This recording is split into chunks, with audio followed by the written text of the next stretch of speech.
Hello, welcome to JIBRIN Angle on Oweleke TV. Once again today, we are having our regular and special guest on this show, Barrister Austin Manta. We couldn't have had any better guest as Barrister Manta.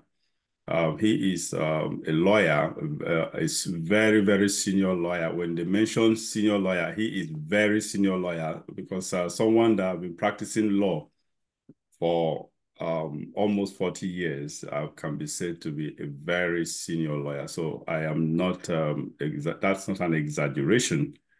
That is the truth, the reality, the fact. And he's not just a lawyer. He is a lawyer with real pedigree.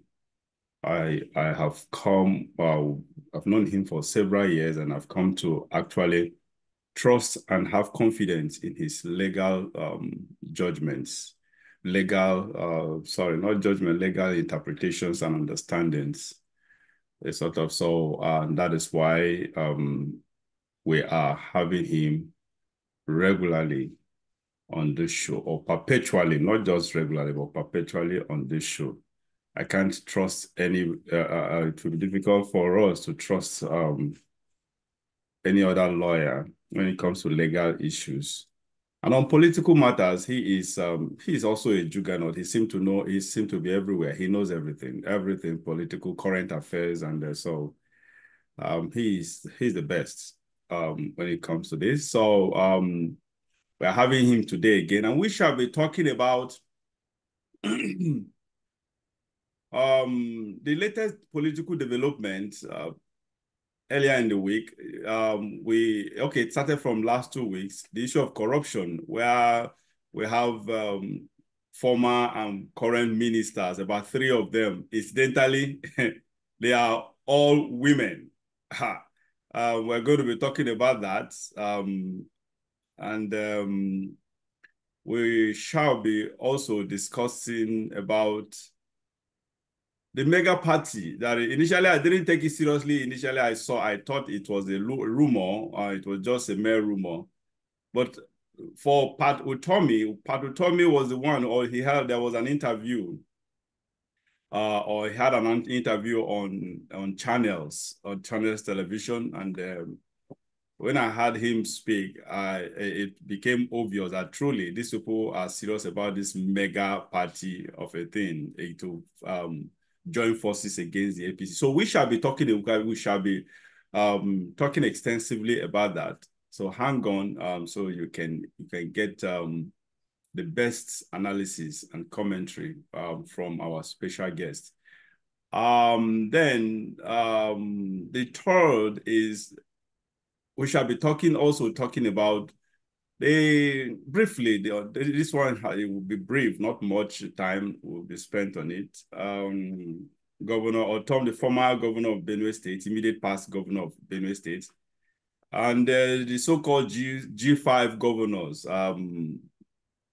What is what the 180-degree turn, political turn, and it was a shocker to me. So we shall be talking about that, and our guest will be expanding on the possible reason why he did that. And so viewers, once again, this is JIBRIN Angle on Oweleke TV. Thank you once again for joining us with Barrister A.A. Manta. So Barrister, let's get started. First of all, I thank you for joining us again. Went out of your busy schedule to be here with us. As always, you never failed. Anytime we call on you, you are always there to respond effectively and efficiently. So we appreciate your presence.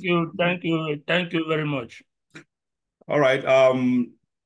Let's get started. Let's talk about first of all, let's talk about this former governor, immediate past governor of let's talk about that briefly. Then we'll move to the major topic of the two topics of the day. What is your opinion about Oton and the G5 governor? Not all the G5. I think when he made this announcement, the former governor, his other colleague was standing beside him while making the announcement. A sort of, I think I didn't listen to him. I think he spoke too as well, but I didn't watch that part of the press conference. What is your opinion on the 180-degree turn by Governor Oton? Well, you have to understand the peculiarities of Nigerian politics. It is always about individual interest, never about the national interest or the interest of the masses. During the campaigning, Governor Tom allied with the 5 governors under the leadership of Governor Wike, and they virtually sabotaged the PDP's presidential elections without apology.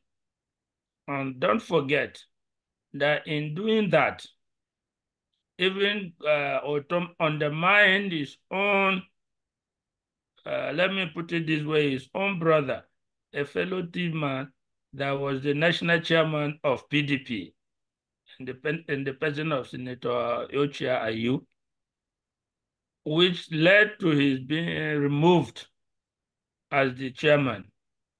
With the benefit of hindsight, we have come to know that most of those complaints that they were making, for instance, that the chairman should be removed and the Southerner appointed, we are just smooth screen.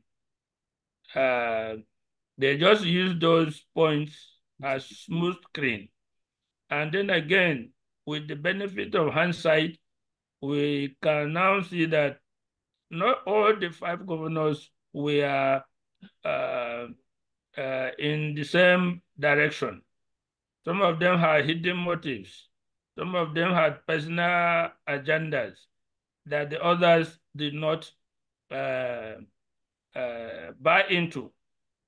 It appears that some of them sheepishly followed the 5 group without knowing that some of them really had ulterior motives in putting together the group. All these things are unraveling now, as we see. Governor Wike fought for himself.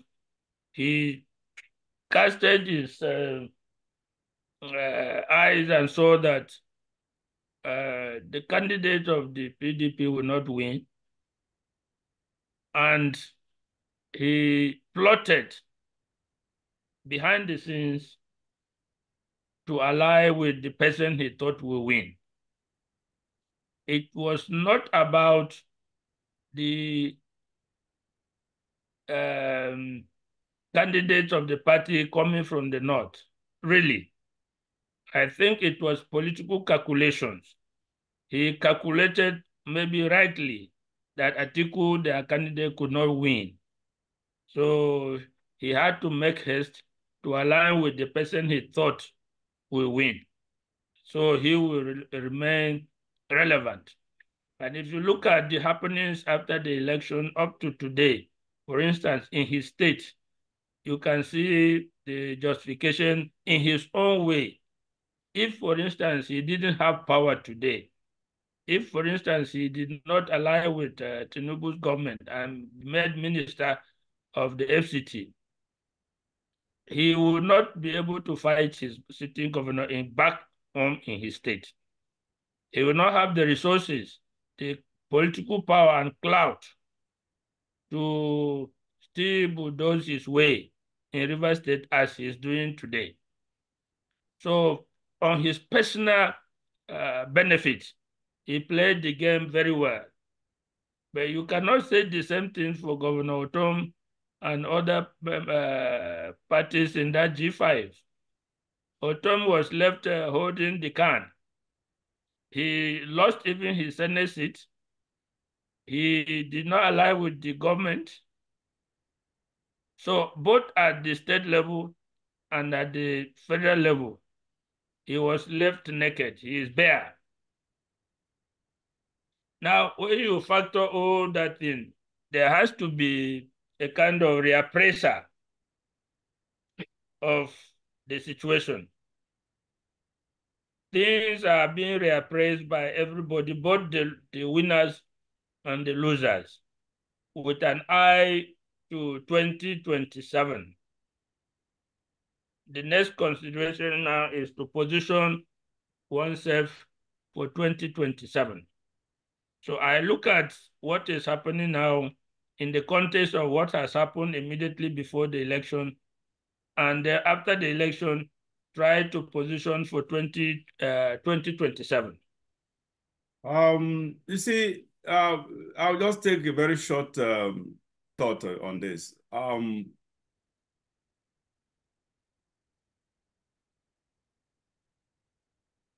This is one of the reasons why I hate politics. Especially Nigerian politics. They have really made politics. You see, this is one, in fact, this is one of the reasons why I hate this word democracy. Because democracy to me is dirty. It is dirty. It is corrupt. It's not just in Nigeria. I think it's it's a global stuff. It's not that the Nigerian way is the Nigeria is more crude. They do it in a very, very crude way, with shamelessly, without any scruple at all. They do it not, they don't, it is disgraceful. That's the truth. This is one of the reasons why, honestly, the so-called democracy it's not a selling point to me at all. I have never, ever, I've never liked or loved or whatever appreciated democracy. I am not an opponent. I'm an opponent of democracy, and this is one of the reasons why. This issue of What? we're not going to be dwelling too much on this. That's just it. That honestly, that is just it. You and I have different opinion on this. Definitely, we've talked about this over the years. May I have different opinion about it entirely. I have written an article on this in the past, so many years ago, on why democracy cannot survive, can't succeed in Nigeria or whatever. Let me just add that our differences are not that much if you look at it very well. I am ready to give democracy a chance, but I have put a caveat that what we practice in Nigeria is not democracy. And that is why I have said that I'm ready to give democracy a chance. But what we are doing now in Nigeria is not democracy, both from the political arrangement, from the actors themselves, and the laws. What we have in Nigeria is not democracy. That's the truth. So I still believe I can give democracy a chance, but not what we are practicing now in Now, Nigeria. can you, unfortunately, I am tempted to dwell on this matter. Can you, what we are practicing in Nigeria is not democracy. Can you expatiate on that briefly? We have talked about this before. Democracy rests on three pillars: the executive, the judiciary, and the legislature. These three pillars are interdependent, and they also operate as checks and balances on each other. Now, without checks and balances, there's no democracy. And these checks and balances depend on strong and vital institutions. All these are lacking in Nigeria. There are no checks and balances. There are no vital and strong No, institutions but hold on. that Sorry to cut you short. Now, you cannot say what we are practicing is not. The truth is, um, the structure is there, the constitution, the law is there, everything is established on how these things should run. Just like you say, three arms of government, with checks and balances, oversights, and other stuff or whatever. There's no doubt about that. The only thing, that's the point. It brings me to my point. The system is there. The institutions are established. The democratic institutions are there. The process is there. The establishment is there. But the recipients The practitioners. sorry, The practitioners. the practitioners. That's what I was looking for a kind of word, but okay, let's use that word. The practitioners are the cause, are the problem. It's just like what some of you lawyers always say, that look, there's nothing wrong with the Nigerian constitution. The only thing is the problem we have are the lawyers, the people who interpret it, who exploit the lacunas, who exploit the ambiguity in the constitution. It's sort of under normal circumstances, there shouldn't be any problem with the constitution as it is today. So that's the point. The problem is with the operators. And let me give you a very poignant example. Yes. To go back to Jonathan's time where Yaradua was sick. And they didn't know what to do. The Senate came up with something called doctrine of necessity. Yeah, I hope you remember when they were talking about doctrine. Correct. Yeah. There is nothing in law called doctrine of necessity. Yeah. There's nothing like that. That is it. There is nothing in law called doctrine of necessity. But assuming there is doctrine of necessity, it will mean that there is no provision. We have reached a point where there is no provision in our laws, in our constitution, to deal with a particular situation. So what do? Then you can say there's a necessity to bring up something. But in that situation, for instance, the Constitution had 3 different provisions to deal with Yaradua's provision. But they shunted them aside and claimed the doctrine of necessity. So the operators are principally the problem.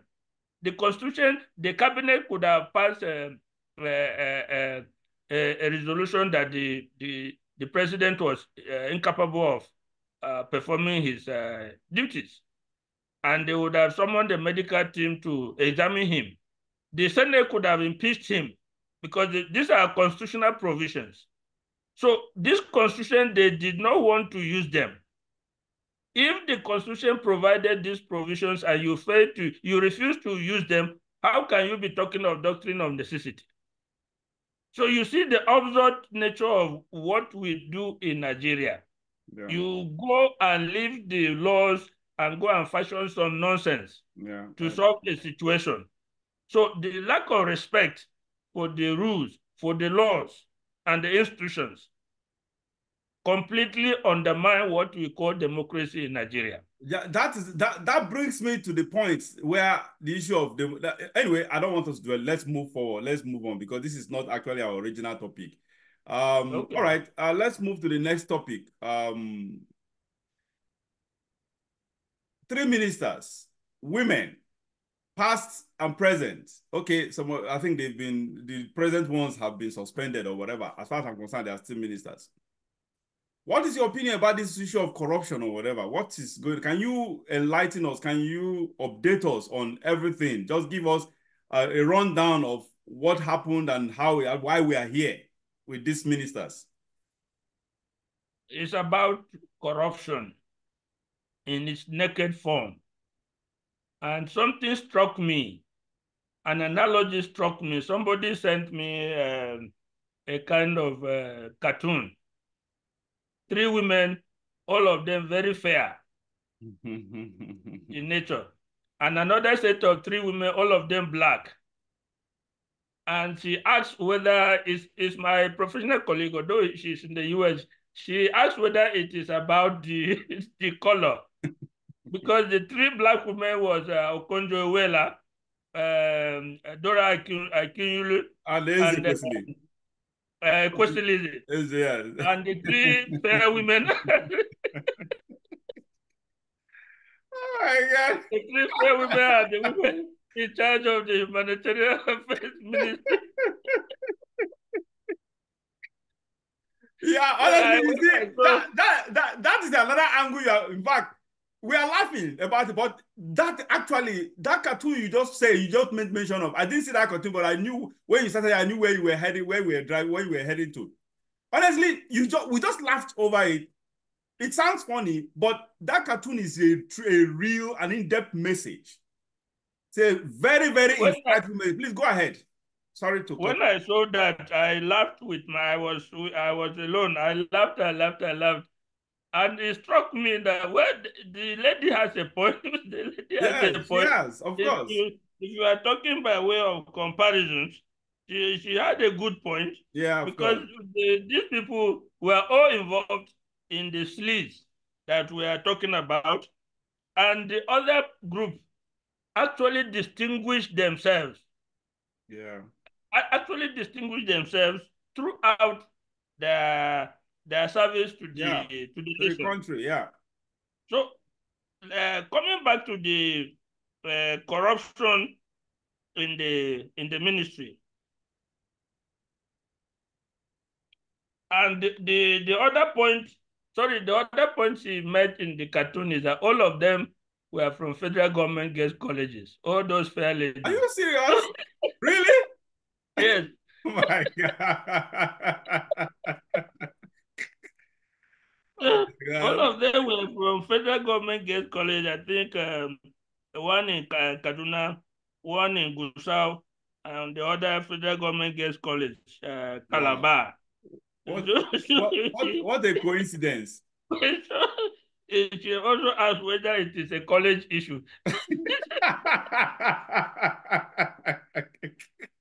So I Oh my laughed with God. myself, but it belied the very serious issue of corruption that we are talking about, spanning the last government into this uh, present government. As at the things that are coming out, there was a transfer of about 37 point something billion into a private account of a private citizen during the last government from this same ministry. And the man used part of the money, about 6.7 billion.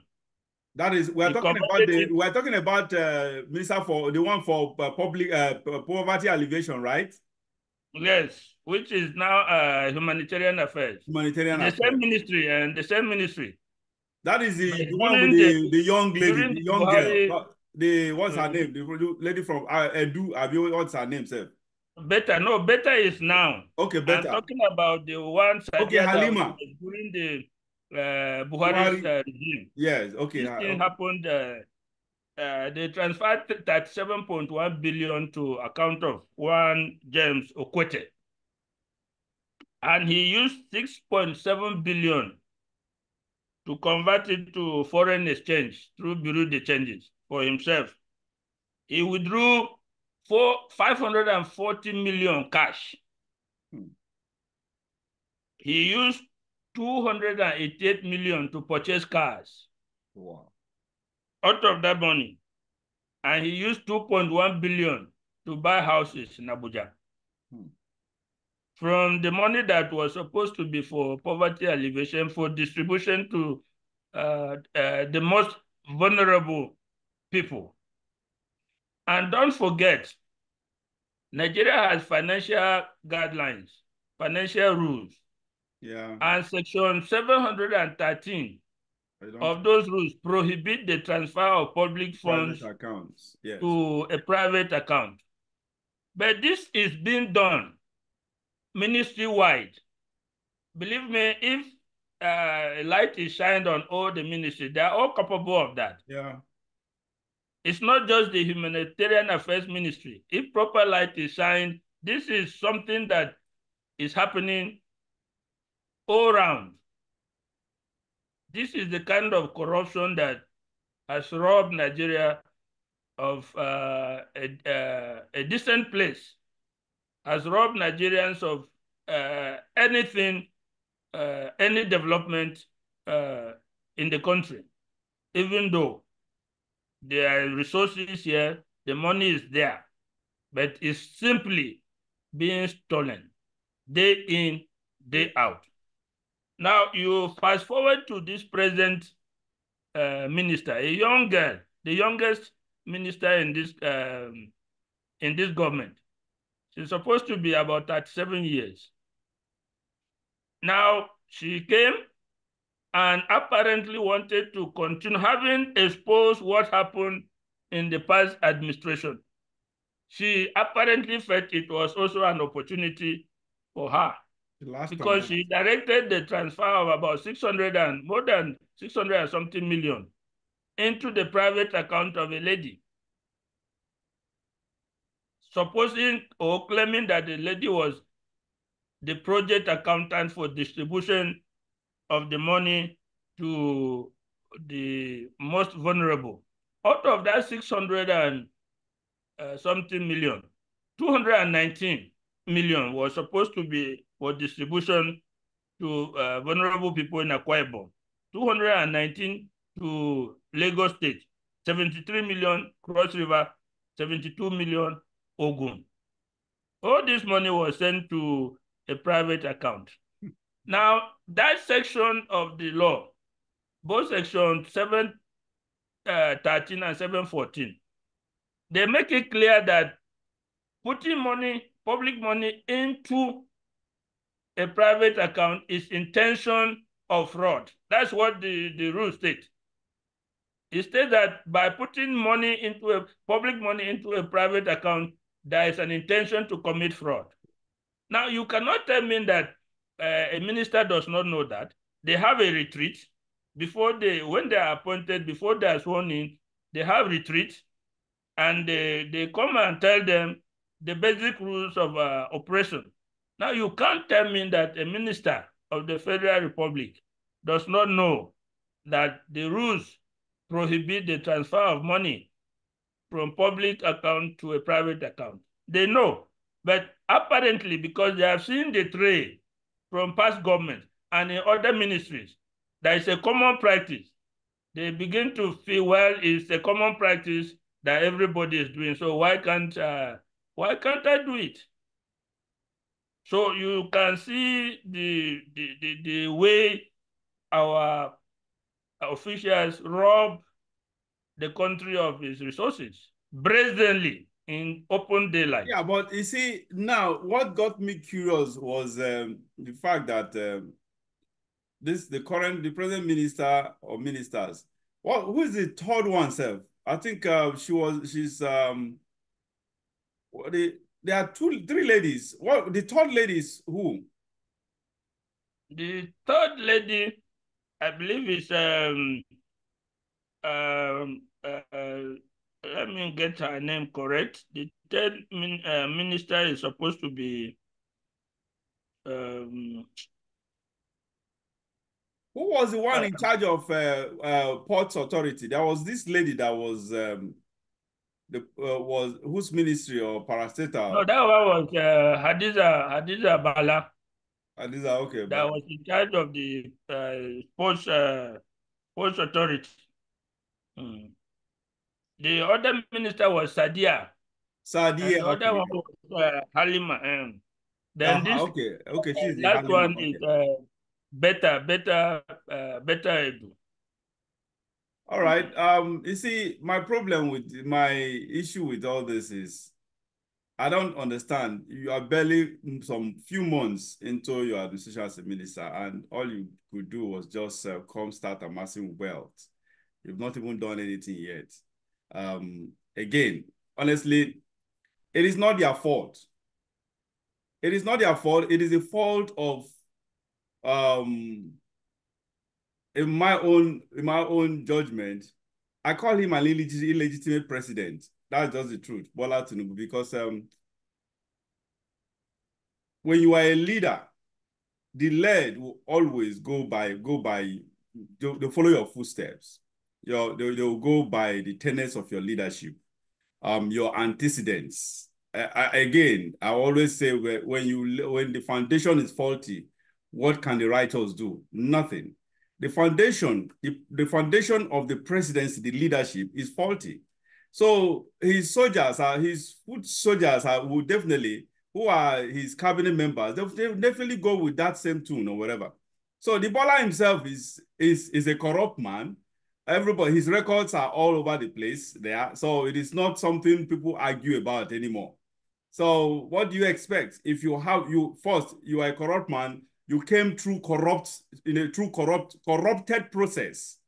You bulldoze your ways, bought your way through, became a president, and even when the court wanted to intervene, you still bulldoze your way through the courts, bought everybody, bought everything in your way, and became still entrenched as president.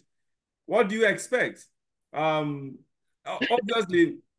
going with the budget again, go through the budget, and you understand that the intention of this government is not for the masses.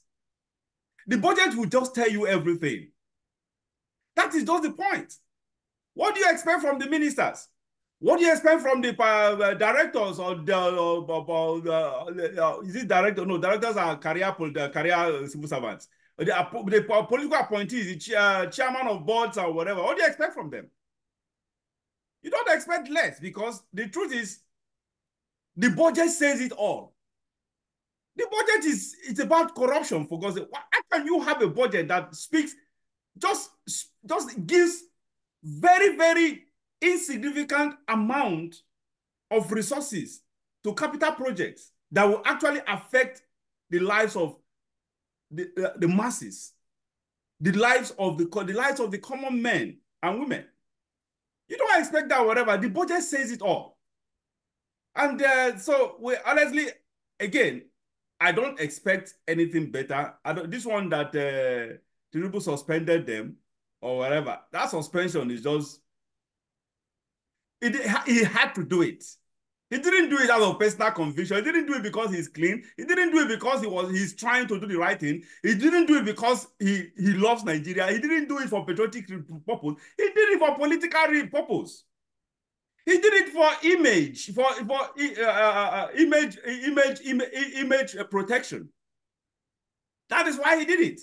Not because he himself, I'm telling you, inside of him, he did it. He's not crucifying Edu and the other ministers that did that, because trust me, we'll find out much later. You will see the corruption. We are just months away. Give you 1 year, 2 years, 3 years, you probably, when he lives there, you will find out how much this man and his cohorts have swindled Nigeria. Honestly, it's so unfortunate. It will get worse. You get what? Because you cannot be Nigeria, the leader, the led cannot be what the leader is not. The led are the reflection. The led is or are the reflection of their leader or the leader. That is just the point. So we will not get anything. I have given you reason. Our last episode, I told you why Tinubu cannot, even if he comes today to say, okay, I have repented of everything I have done in the past. I now want to do the right thing. I gave you reason why he cannot.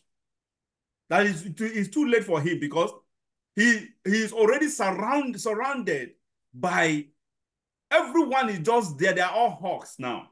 They are just there to amass wealth. They are just there for personal aggrandizement. So, and they are the people, because without them, he cannot succeed. So he cannot just wake up this morning, the next morning, and say, okay, I have changed, make up his mind to do the right thing and be patriotic or whatever, do everything right. These people will fight. They will fight from the inside. Yeah? The whole thing will implode. The system will implode, because these guys will fight him tooth and nail. He will be standing out alone. So I don't see anything. Honestly, this governance is not, this man's governance is not going to yield anything tangible for Nigeria. Or rather, it will get us worse. Go ahead. You wanted to say something. I agree with you to a certain level.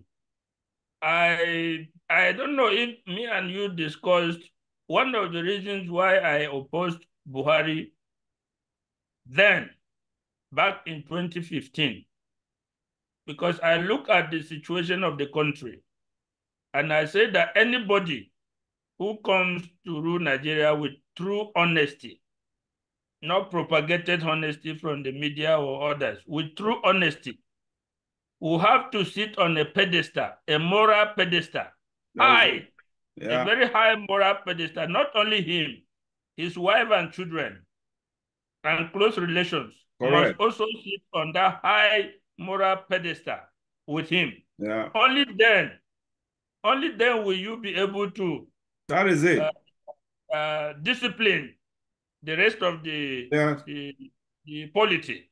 If you do not sit on that high moral pedestal, if you are not clean, if your family, your wife and children are not clean, if your close relations and associates are not clean, believe me, I will not support you because I know you will not go anywhere. that is the point. You are right. That is one of the reasons I did not believe that Buhari was honest in his talk of fighting corruption. I had no evidence to that. Nobody could show me any evidence that he was an honest man that he claimed to be.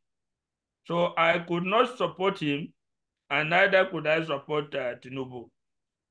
The kind of corruption that we have in Nigeria. Let me give you an example. Lagos. Before I say that, this issue of corruption in the humanitarian affairs is just a tip of the iceberg. And discussing it in isolation is just scapegoating. We Yeah, are just using it as a scapegoat. that is it. What is happening is in other ministries is 10 times more than what we are talking about. I agree with But you. even apart from that, laws that have been passed. Let me give just an example. Lagos State, they have passed pension laws whereby for every ex-governor and deputy governor, the governor will have two houses, one in Lagos and one in Abuja. The one in Lagos will not be less than 500 million. Wow. The one in Abuja will not be less than 700 million. Wow. In addition to that, you have 6 cars every 3 years. My God. You have 300% of your salary as furniture allowance every 2 years.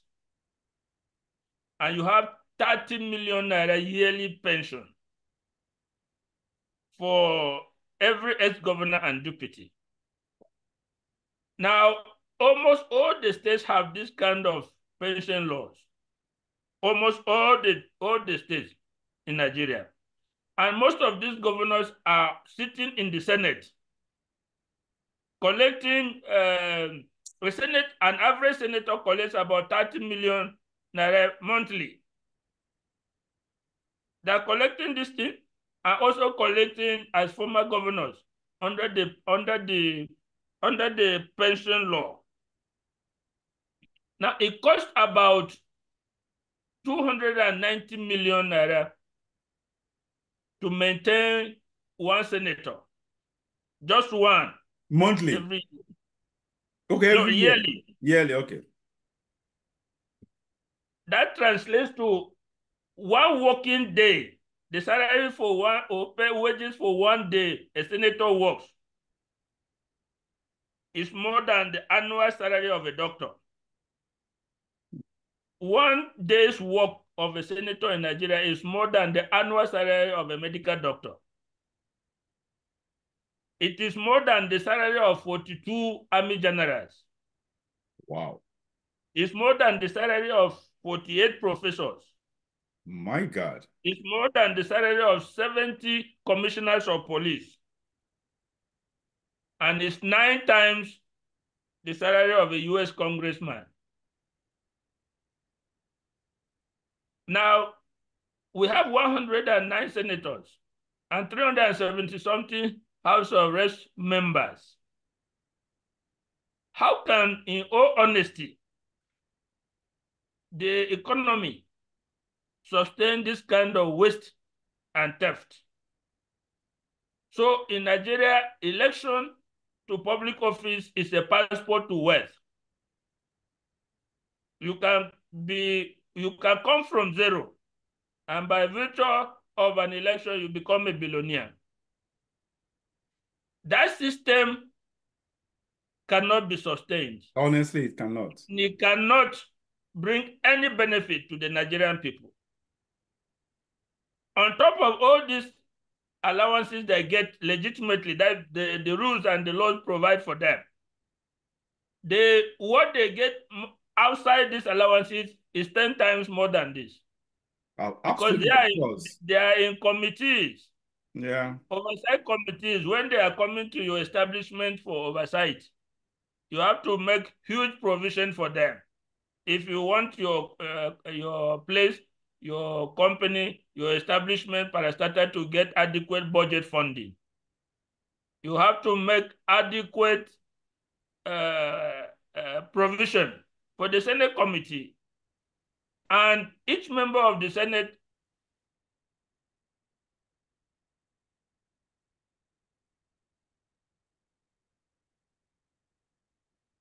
committees. So wait, hello. Hello. Yeah, there was a network issue. Your screen froze. Can you continue, please? I think we are fine now. I don't know where you heard me last.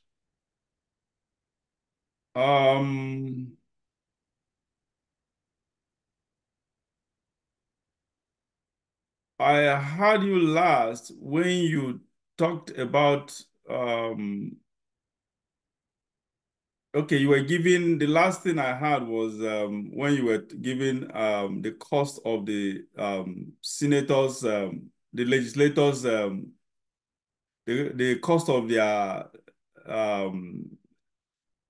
office, the costs of managing. Are you still there? I think the screen seems to have frozen again. Anyway, Are you there? Can you hear me? yeah, I can hear you now. Okay, yeah, please go ahead. Yes, I was saying that by the time you tally all this together, Yes. Aha, okay, I you think will that's just where see you that stop. our whole system of democracy that we practice is just a system of theft of national resources.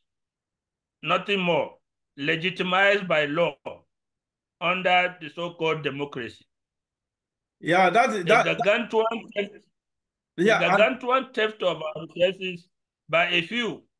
yeah, and that is the point. That's what brings me to my point where I have always advocated for something, an alternative, which Obasanjo talked about recently, a sort of because democracies, we are not, Nigeria is not civilized we are not matured enough for democracy. It's not even about maturity. It's about we are not civilized. It's about civility.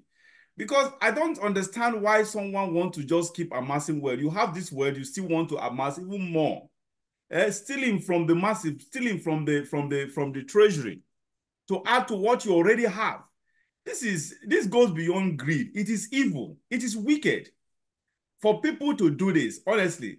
And that is why now what makes people have failed to give me the reason why the democracy is better. Why you people always, especially you always quote that the worst democracy is better than the best military. I don't see it that way because even those things that we fear in the military during the military is happening even in this democratic dispensation, where they no longer go follow the rule of law.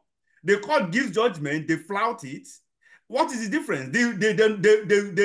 They squeeze, they try to strangle and squeeze the media. The moment you speak and you criticize the government, they come after you. What is the difference? What the military does, we are practically doing it under democratic dispensation. So tell me the benefit of democracy. You have not been able to give me the benefit of what we have benefited, what Nigeria has benefited as a nation, and what we as a people have benefited from this democracy since its inception in 1999. Tell me, other than the more and more corruption far outweighs, far overwhelms the military corruption. Tell me why this democracy is important to Nigeria. We cannot sustain, you have just said this, we can't sustain this corruption. And that is just it.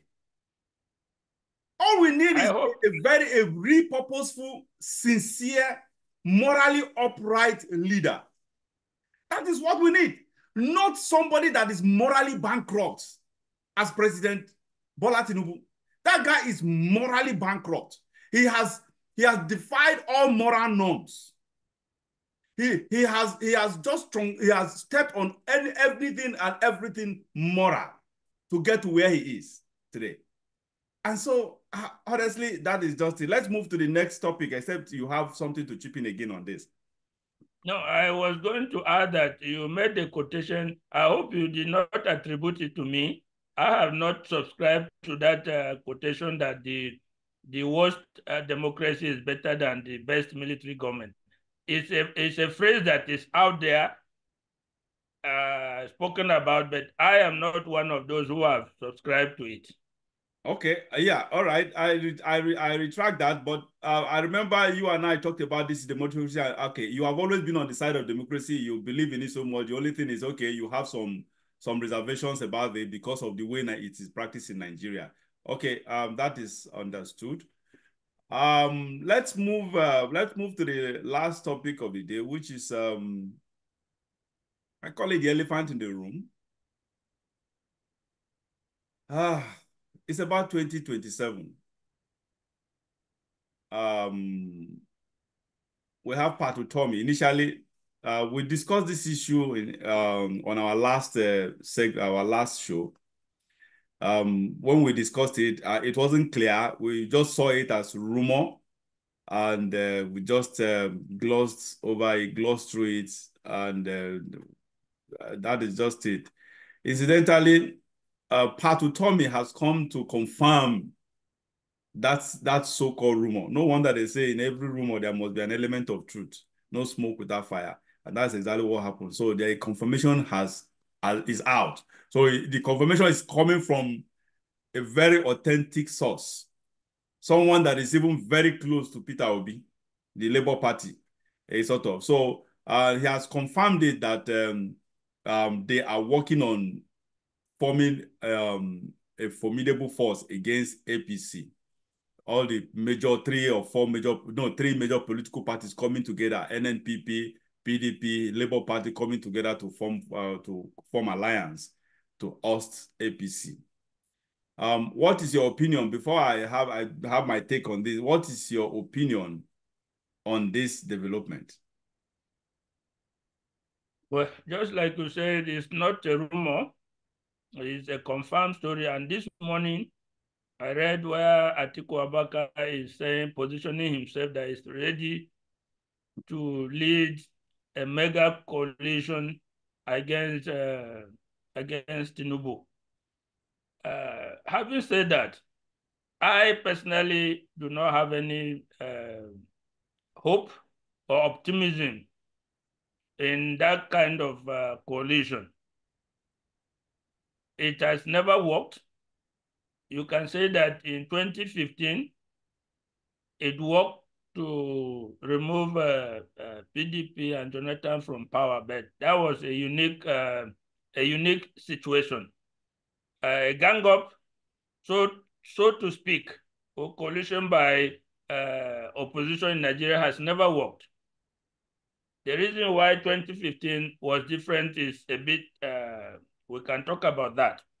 But coming back to the people posturing for a coalition, the reality of politics in Nigeria is that before the coalition, if you want the coalition to succeed, before the coalition, there are some benchmarks that have to be settled, not after. If you leave them and go into coalition that you will settle when you have come together, it is never going to work. One of which is which side of the country will produce a president. If you leave it until you go into the coalition, that coalition is not going to stand. Secondly, who will lead the coalition in terms of being the presidential candidate?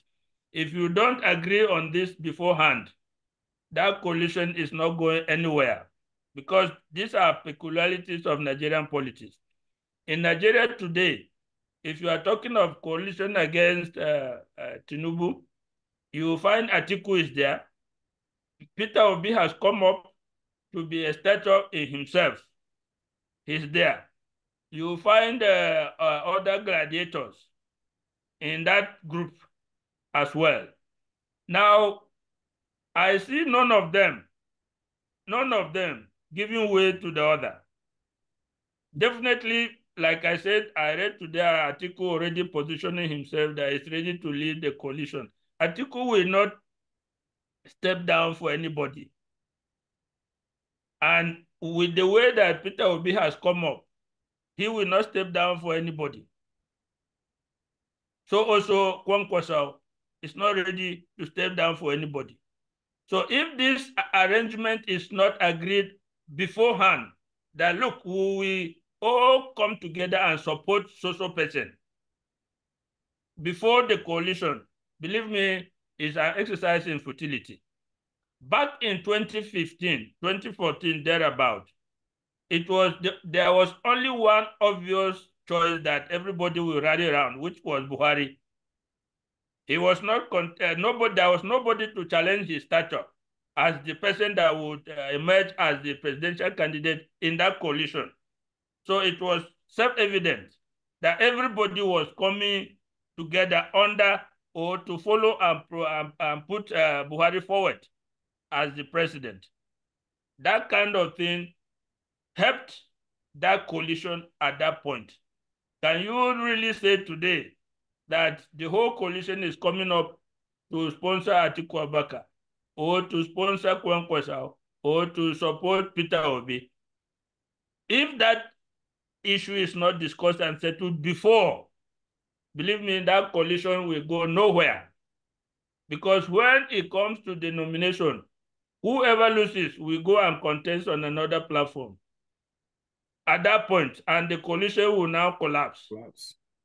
So in the nature of Nigerian politics, I have no optimism on the so-called coalition until I see details and I see their aims, and it's not just setting aims and objectives to wrest power from Tinubu. Let's know, will the presidency remain in the South? And whom are we going to rally around and project forward as our candidate? It has to be done now, not later. Yeah, you've said it all. The thing is, I agree with you totally that such merger will not work. It will not work if it could have worked. We wouldn't be where we are today. Because Kwankwaso was just swallowed up in pride. I remember when this issue of trying to bring them together with Obi, pair them with Obi. Even though I love that it didn't happen, because I preferred that Tibaba Ahmed. Oh my God, I love that guy with passion. I have always followed that Tibaba Ahmed from when he first time, I think 1999 or 2003, when he became House of Rep member. I have always followed him. I have always loved that guy. So honestly, Peter Obi couldn't have chosen the best presidential running mate. That guy is the best. So that it didn't work out with Kwankwaso, honestly, that was fine, because Kwankwaso, Dirty Baba made is far better than Kwankwaso. Kwankwaso is just a politician. Politicians are all of them are corrupt, unlike Dirty Baba Ahmed. So the thing is, the Kwankwaso, just like you said, is just full of himself. I remember when that thing came out of pride, the way he arrogantly just shrugged that aside and started listing all his credentials, his CV, what he has achieved as a politician. How could he cannot just go to second Obi? He can't be a running mate to Obi. He just felt Obi should. But you see, that is my problem with some of these politicians, especially Atiku and Kwankwaso. They fail to realize that there is a time and season for everything and everyone. They fail to realize you have to be sensitive with time.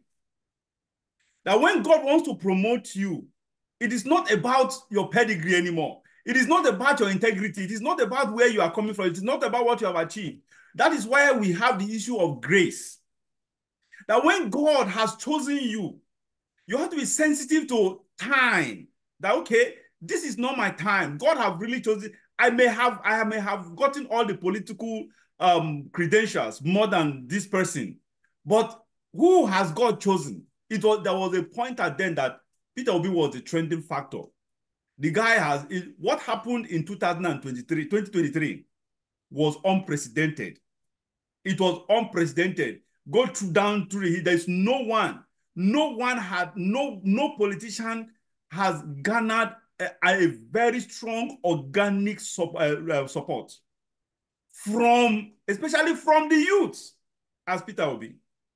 You saw this, but because of ego, Atiku and Peter and what's the Kwankwaso, because of ego, personal pride and arrogance, you decided to plunge us into this menace of a president, Bola Tinubu. You decided to allow this bad news, this nightmare to come upon Nigeria. And that is the point. And the same thing, just like you noted, the same thing will happen in 2027.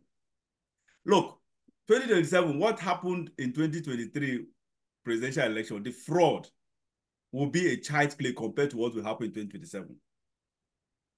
Even if they succeed in coming together, give it to Peter Obi and Baba Ahmed, I am telling you, Tinubu, if he could do that when he was not the president, if he could do that from the outside, if he could amass such influence, such power from the outside, when all government institutions were not under his whims and caprices, or when all the government institutions were far from him, he was not in authority.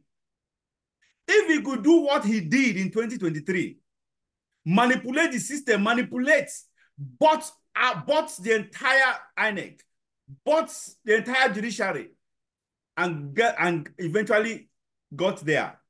If he could achieve that outside government, if he could achieve that outside being the president, what else? Honestly, 2027 will be a runover for Bola Tinubu. Because he has already even started buying states and governors, started buying legislators. He's going to be worse.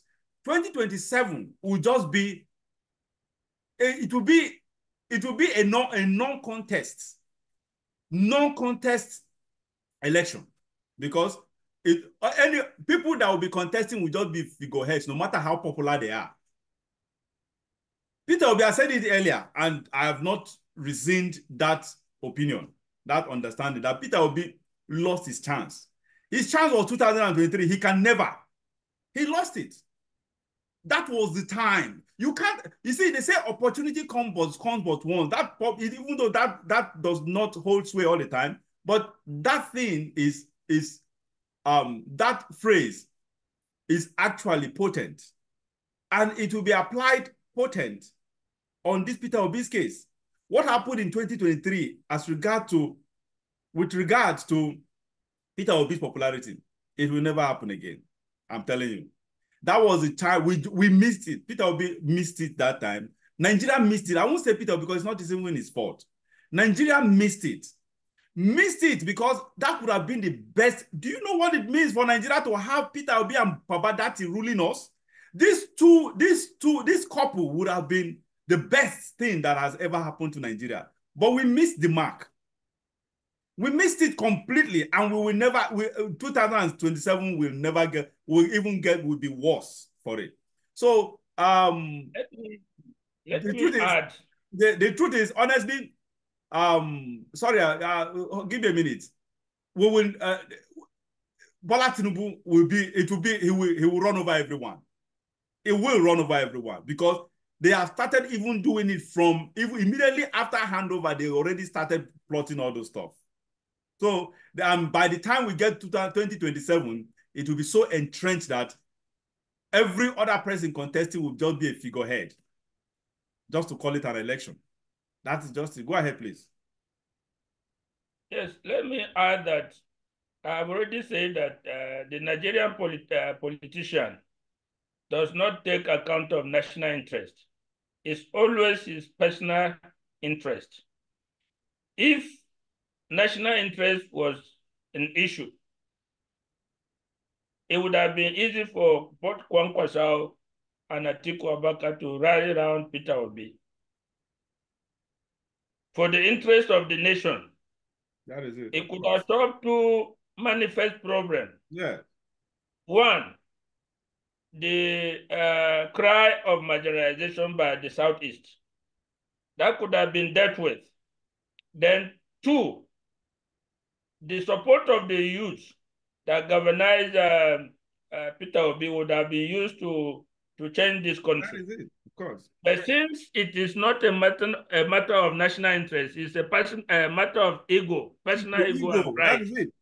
You could not find Atiku Abubakar coming under Peter Obi. You could not find Kwankwaso coming under. They felt too big. But look at Britain.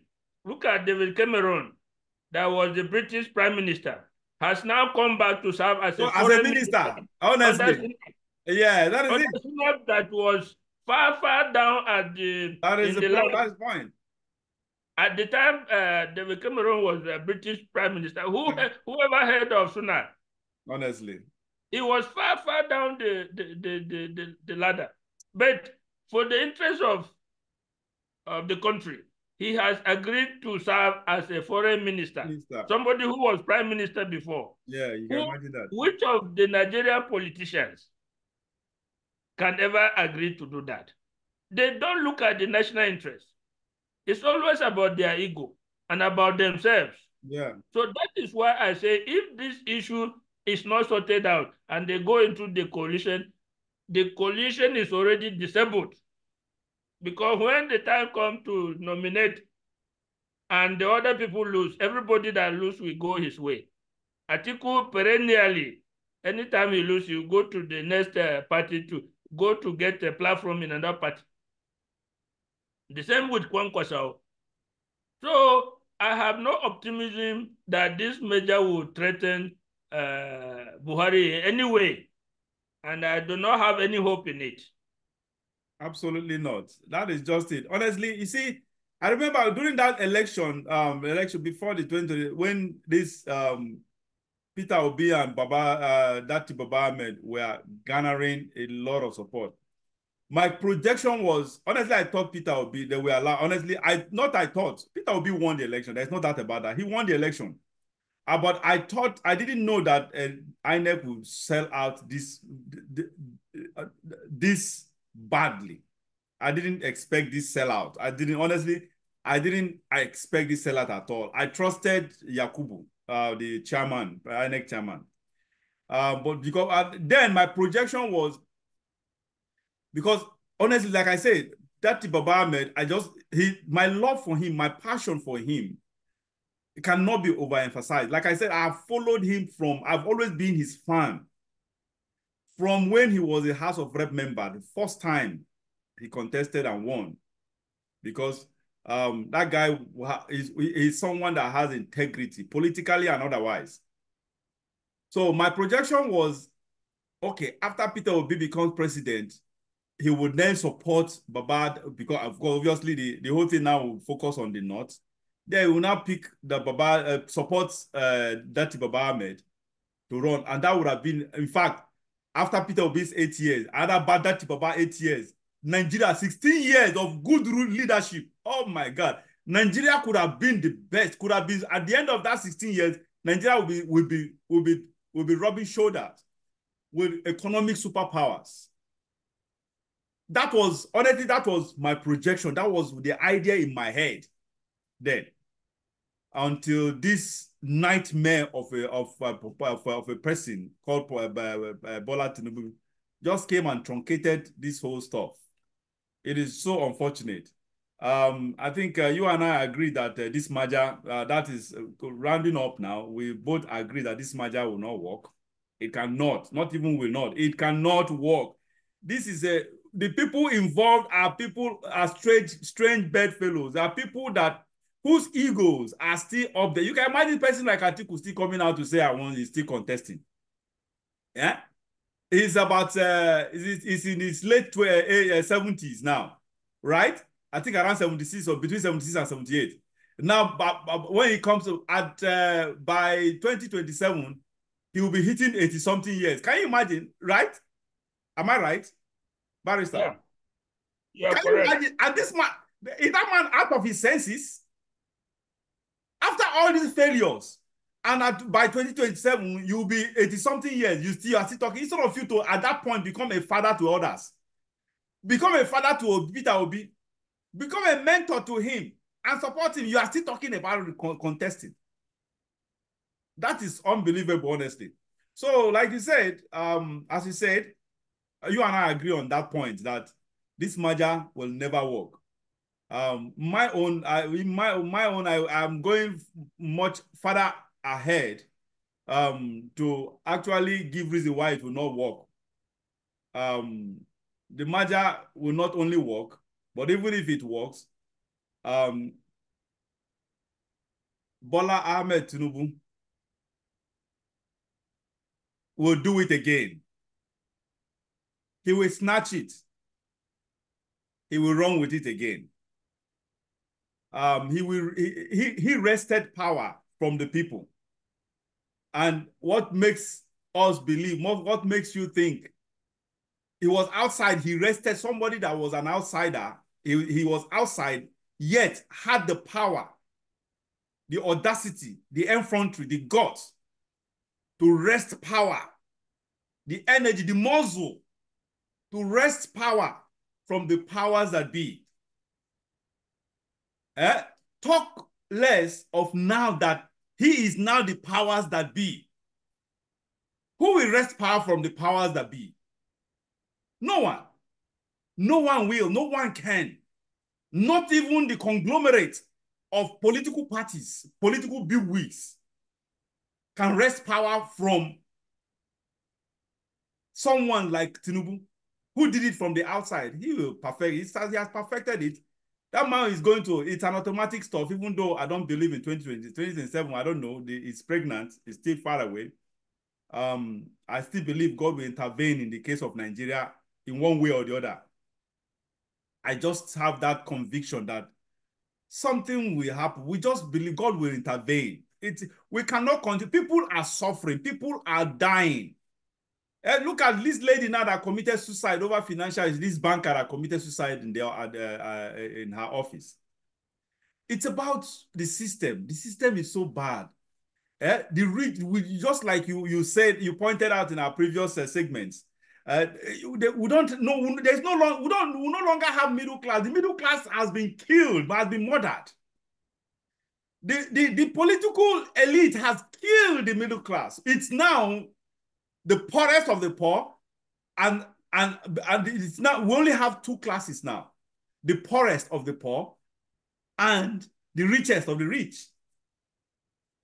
Up and down. That is what we have. The middle class is dead, and it was deliberately. It was deliberate, and it's still deliberate. They are deliberately killing the middle class because the middle class are the ones that actually poses.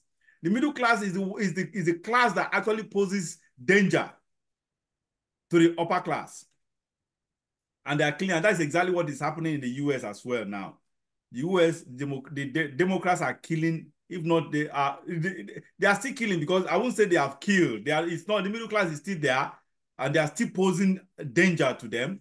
But the middle class is being killed right now. They are killing middle class. It's just they are in the process of killing middle class. The same thing is happening in the U.S. too, and they do it because they know that the middle class is the only class that actually can stand to the powers that be. Nigeria, the middle class is dead. So unfortunately, that is just it. There's nothing except we only depend on God now. We need divine intervention.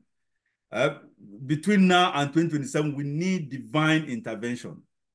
We need God. We need God's mercy. We need God's grace to intervene in Nigeria's case, because Bola Tinubu should not. We don't, 8 years of Bola Tinubu. Nigeria will be doomed economically. Honestly, will be doomed, because that guy he does not have anything good on the table that he has brought or is bringing to the table. Nothing. Again, I go back to the foundation. When the foundation is faulty, what can the writers do? Absolutely nothing. The writers will be hopeless when the foundation is, there's nothing. He cannot build.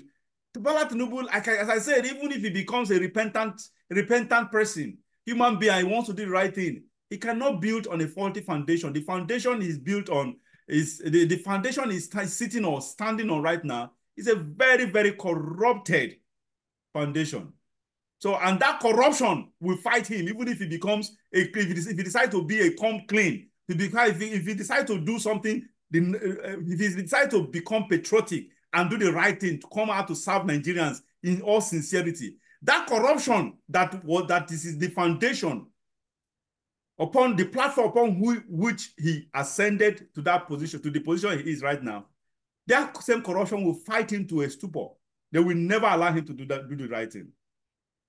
That's the unfortunate situation we have found ourselves. And that is why we need him to live there. Let God intervene. We need God's intervention. One way or the other, we need God's intervention, because Nigerians are suffering. People are dying of poverty and lack. It's so unfortunate. Honestly, if Bola Tinubu, even 4 years, if he completes 4 years, we are doomed. Not to talk of 8 years, 4 more years after 2027. Nigeria, I pity for my country, honestly. So, Barrister, rounding up, can you give us your last thoughts as we round up this program? My last word is, somebody sent me a video. I wanted to forward it to you, but it's not going. That exemplifies Nigeria's current situation. The video shows a village, stream or river without a bridge. They had 2 bamboo this thing across the river, and a woman who had a load on her head was trying to cross. Just on that 2 tiny bamboo bridge, and she ended up falling inside the river. Absolutely. What do you expect? And all her goods fell into the river and they were swept away. Yeah. Somebody said to me and asked the question, and someone representing this constituency collected 160 million to buy an SUV. Wow. So that exemplifies Nigeria's current situation with the political class. God. That is the summary of what Nigeria is in now with the political class. Honestly, the issue of Nigeria is so emotional to me.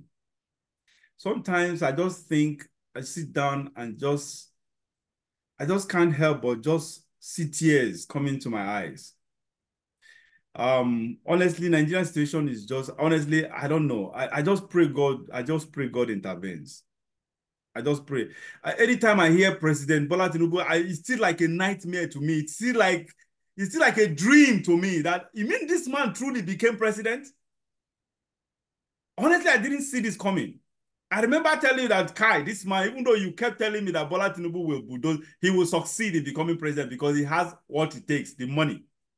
And Nigerian politicians worship money, unfortunately. I didn't see this coming, honestly. I still can't believe it's still like, I still feel like as if I am dreaming. Anytime I hear President Bola Tinubu, I'm still really, really finding it hard to come to terms with this man being our president. Honestly. as I said, Nigerian situation to me is the Nigerian situation is it's so personal in the sense that it makes me feel so emotional. Because I feel the pains of people who lacks a lot, who are impoverished, I know so many people who are so hardworking. I have friends, relatives, even some people that I know are not friends. I mean, from distance, I know how hardworking they are, how enterprising they are, how energetic they are. Yet things are not working out. They tried their best, tried everything. Things are not working out, but because the environment is not friendly to them. It's not friendly to their aspirations, to their desires, to their activities. It's not friendly to their projections, to their projects. Eh? And this thing makes me weep, honestly. It's so bad. They say no food for lazy man. The ones that are hardworking, that are so energetic, yet they still do not have food as well. They don't have food. They don't have shelter over their heads. Eh? They cannot take care of their the basic necessities of life. Yeah, these politicians are so insensitive. They don't care. They are careless. They keep amassing wealth to themselves. Those things doesn't even mean they doesn't mean anything to them anymore. All the sight of what you just mentioned now of this woman walking, carrying a load, walking on a bridge that is a very fragile bridge that eventually broke, and she fell. Everything just everything was, including herself, were washed with washed away by the river. They don't care. They see all those things. They see all these things. These videos. They watch these videos, but their conscience has been seared like a hot iron. Honestly. Honestly, they are what the Bible called reprobates. Reprobates means people that are already, they don't have conscience anymore. They have been marked for destruction. So they are so wicked, they're just like they are agents of the devil. So sad, honestly. So sad. Viewers, sorry to be this emotional. I didn't intend it to be this way, but I'm just being who I am. Organic, and the way I just saying things the way they are. This brings us to the end of this show. JIBRIN Angle, you have been watching JIBRIN Angle on Oweleke TV. And we have been having a very, very passionate and in-depth discussion, conversation, analysis with Barrister Austin Manta, a very top legal practitioner that I respect so much. I respect his expertise in law. And as such, we bring this to a close. While I appreciate Barrister Manta once again for creating the time to be here today. Barrister. All right, viewers, see you again next week. God bless you.